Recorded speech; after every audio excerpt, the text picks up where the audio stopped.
Hi, I'm Bob Silverman, Chief Business Officer for Turbine Simulated Cell Technologies. The name Turbine Simulated Cell Technologies is pretty descriptive of what we do. If you think about the word turbine in the context of perturbations, and what we do is we run perturbations of simulated cells with the application of technology, which I'll describe in a couple seconds. So we're the world's first biological simulation company.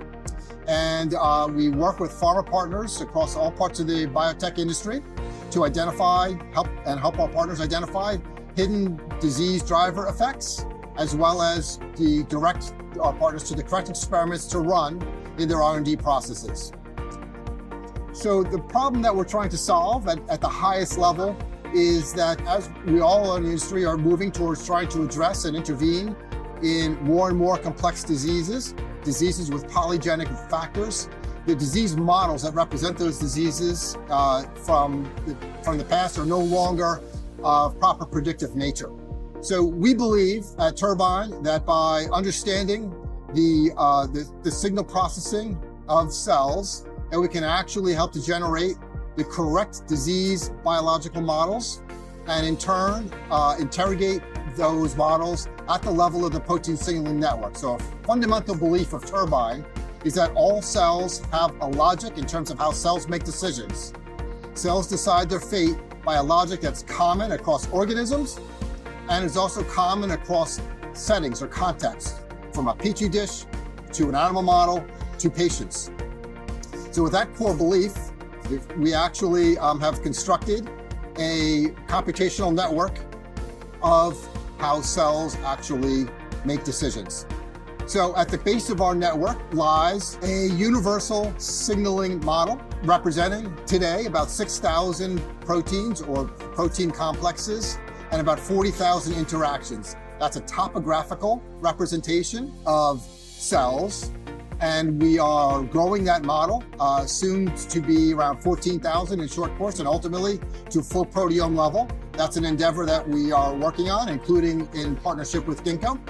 And from those models, we then are able to train in context-specific manners within the cancer cell biology, train models that can actually predict the outcome within the protein signaling network of different perturbations that we affect. So our process, or how we actually run the simulations and provide results to our partners, is as follows. First, we set up our models, we train our models, and that's what I had just talked about a second ago, which is that we actually take our universal model, which is our base model, and then layering over on top of the base model different omics layers data sets, such as genomics data, transcriptomics data, proteomics data, and other data sets.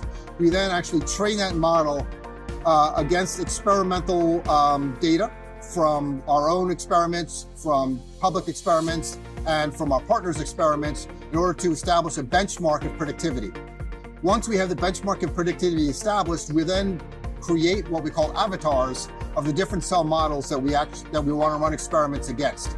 Because we're doing all this in computational format, we can actually create cell models numbering in the thousands, tens of thousands of cell models, representing avatars of cell lines, of patient-derived xenografts, of patient-like representations, of high-dimensional models such as organoids, etc.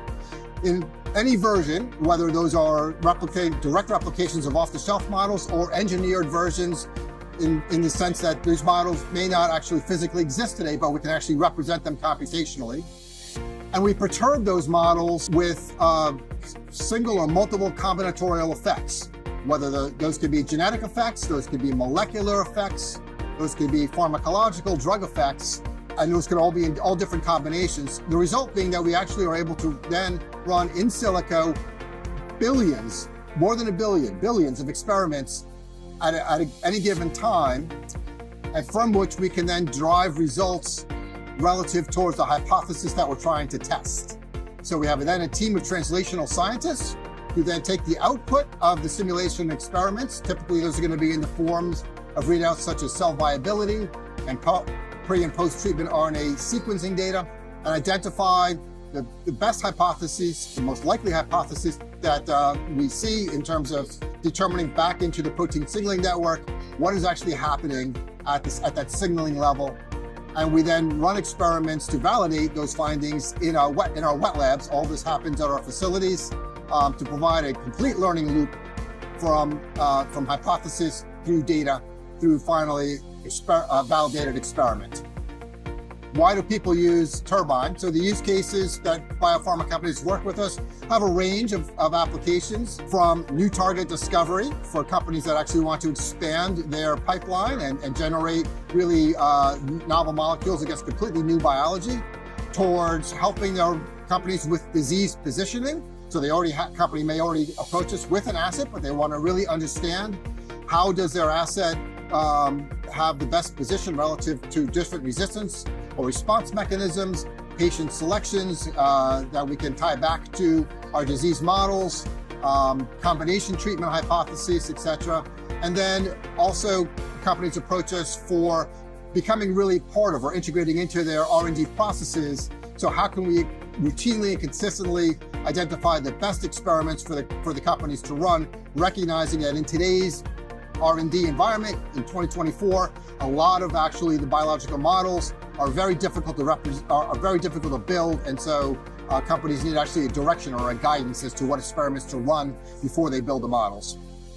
Company has been around for a while. We've been around since 2016, which was when the company was formed. Our location, where most of the work happens, is in Budapest, Hungary. And we have a team of about 70 or so within our company, roughly equally split on the science and technology side between computational network experts and computational and biologists, project leaders, and other drug discovery experts. We are expanding our footprint globally, and we have recently raised about $25 or so million in a round A, led by Merck Digital Ventures, as well as Mass Mutual, and we have obviously blue chip tech investors that support us, and a number of partnerships that we're very proud of, including most recently partnerships with Ono Pharmaceuticals, AstraZeneca, and CRH, Cancer Research Horizons, and we're, as I said, we're a partnering first company, so we're quickly expanding our range and breadth and depth of partnerships and hoping to work with yourselves. In terms of our partnering model, pretty straightforward. We have different levels of partnerships to work with our companies in terms of what best fits the situation, ranging from working on a very specific project that a company wants to work on, towards actually working across a project or even across programs for our partners' efforts and needs. And as I said, towards even becoming fully integrated into our partners' workflows. So very flexible approach towards our partnering. We try to make our deals themselves simple, straightforward, and rapid. And again, please look forward to calling. If you can call myself or my colleague Tommy, happy to chat with you about how we can help.